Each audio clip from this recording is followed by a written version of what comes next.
Sehr verehrte Kunden, wir schließen Kasse 2. Bitte legen Sie keine weiteren Einkäufe mehr auf das Kassenband. Vielen Dank. Hi friends. இந்த வீடியோவில் ஜெர்மனியில் நான் ஒரு வாரத்துக்கு என்னென்ன மளிகை பொருள் வாங்குறேன், அதை எவ்வளோ யூரோ கொடுத்து வாங்குறேன் தான் பார்க்க போகிறோம். அதுக்கு முன்னாடி கொஞ்சம் வெயிட் பண்ணுங்கள், மூச்சு வாங்கிக்கிறேன். ஏன் நேரம் இன்றைக்கின்னு பார்த்து லிஃப்ட் ஒர்க் ஆகலை, 3 மாடி வெயிட்டை தூக்கிட்டு வந்தேன். அதான் சரி வாங்க என்னென்ன வாங்கிட்டு வந்தேன்னு பார்க்கலாம். ஃபஸ்ட்டு முட்டை. இதில் மொத்தம் 18 முட்டை இருக்கும். வாங்குறதுக்கு முன்னாடி உடஞ்சிருக்கான்னு செக் பண்ணி பார்த்து வாங்கணும். இதை எவ்வளோ யூரோஸ் கொடுத்து வாங்கினேன்றதை மேலே போடுறேன். டேரெக்டாக நம்ம ஊர் காசுக்கு கன்வெர்ட் பண்ணால் எவ்வளோ வருன்றதை ரைட்டில் போடுறேன். அப்புறம் விலைவாசிப்படி நம்ம ஊரில் எவ்வளோ வாங்குவேன்றதை லெஃப்ட்டில் போடுறேன். டைம் இல்லாதனால எல்லா ஐட்டமுக்கும் என்னால் சொல்ல முடியாது. சரி, அடுத்த பொருள் என்னென்னு பார்க்கலாம். அடுத்தது பனானா.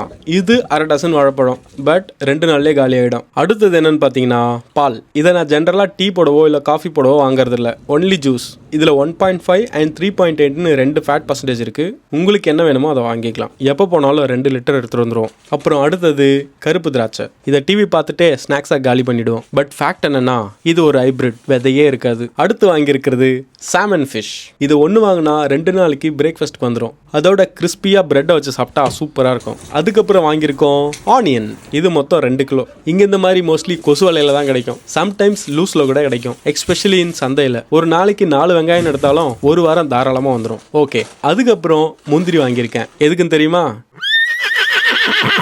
அதுக்கு இல்லை, ஜிம் போயிட்டு வந்து போஸ்ட் ஒர்க் அவுட் ஜூஸ் குடிக்கிறதுக்கு. எங்கே போனாலும் காசு இல்லாமல் கூட இருப்போம், ஆனால் சாப்பிட அரிசி இல்லாமல் இருக்க மாட்டோம். நான் போகிற இந்த சூப்பர் மார்க்கெட்டில் பாஸ்மதி ரைஸ் கிடைக்கும். எப்போ போனாலும் 2 கிலோ வாங்கிட்டு வந்துடுவேன். பொதுவாக நான் இந்தியாவிலேருந்து வரும்போது ரைஸ் எடுத்துகிட்டு வந்துடுவேன். இல்லையா பக்கத்தில் இருக்கிற இந்தியன் சூப்பர் மார்க்கெட் போய்ட்டு வாங்கிட்டு வந்துடுவேன். அப்படி இல்லைனா இங்கே தான் வாங்குவேன். பிரியாணிக்கு சூப்பராக இருக்கும். அதுக்கப்புறம் ஜூஸ் போட கேரட் வாங்கியிருக்கேன். இது 1 கிலோ பேக்கெட். 4 டேஸ்லேயே காலி ஆகிடும், பட் அடுத்த வர பட்ஜெட்டில் தான் வாங்குவேன். அதுக்கப்புறம் கார்லிக் சாஸ் வாங்கிட்டு வந்திருக்கேன். இங்கே இதுக்கு ஒரு பெரிய மார்க்கெட் இருக்குது. ஆக்சுவலாக இதுக்கு ஒரு தனி வீடியோவே போடணும், ஏன்னா இதை பற்றி சொல்கிறதுக்கு அவ்வளோ இருக்குது. அவ்வளோதாங்க, இந்த கவர் இப்போ காலி ஆயிடுச்சு. இப்போ பேக்கில் என்னென்ன இருக்குன்னு பார்க்கலாம். ஃபஸ்ட்டு என்ன இருக்குன்னு பார்த்தீங்கன்னா மஷ்ரூம். இதை காலையில் ரோஸ்ட் பண்ணி பிரேக்ஃபாஸ்ட்டுக்கோ இல்லை ஈவினிங் சூப்புக்கோ தான் யூஸ் பண்ணுவேன். அதுக்கப்புறம் தக்காளி. இது மொத்தம் 1 கிலோ. இதுவும் கொசு வலையில் தான் வாங்கிட்டு வந்திருக்கிறேன். இங்கே தக்காளியை லூஸ்லேயும் வச்சுருப்பாங்க, பேக்கெட்லேயும் இருக்கும். அதுக்கப்புறம் சிக்கன் லெக் பீஸ். இந்த பேக்கெட்டில் 1 கிலோ லெக் பீஸ் இருக்குது. இந்த வாரம் பிரியாணி செஞ்சிடலாமா? அதுக்கப்புறம் ஸ்நாக்ஸுக்கு குக்கீஸ். இது ஓப்பன் பண்ண எப்போ காலி ஆகுதுன்னே தெரியாது. அப்புறம் லாஸ்ட் பட் நாட் லீஸ்ட் தயிர். இது 1/2 லிட்டர் பேக்கு. இதில் கூட நான் ஏற்கனவே மில்க்குக்கு சொன்ன மாதிரி ஃபேட் பர்சன்டேஜ் இருக்குது. எது வேணுமோ பார்த்து வாங்கிக்கணும். அவ்வளோதாங்க. இது மொத்தம் எவ்வளோ ஆச்சுன்னு தெரியுமா? இன்க்ளூடிங் டேக்ஸ் 61 யூரோ ஆச்சு. நான் இதெல்லாம் 2 பேருக்கு வாங்கியிருக்கேன். ஸோ ஆவரேஜாக பார்த்தீங்கன்னா ஒரு வாரத்துக்கு எனக்கு 30 யூரோ செலவாகுது. அப்புறம் என்ன, இந்த வீடியோ உங்களுக்கு பிடிச்சிருந்தா ஒரு லைக்கை போட்டு சப்ஸ்கிரைப் பண்ண மறக்காதீங்க. இன்னொரு வீடியோவில் பார்க்கலாம். Ciao Zhao.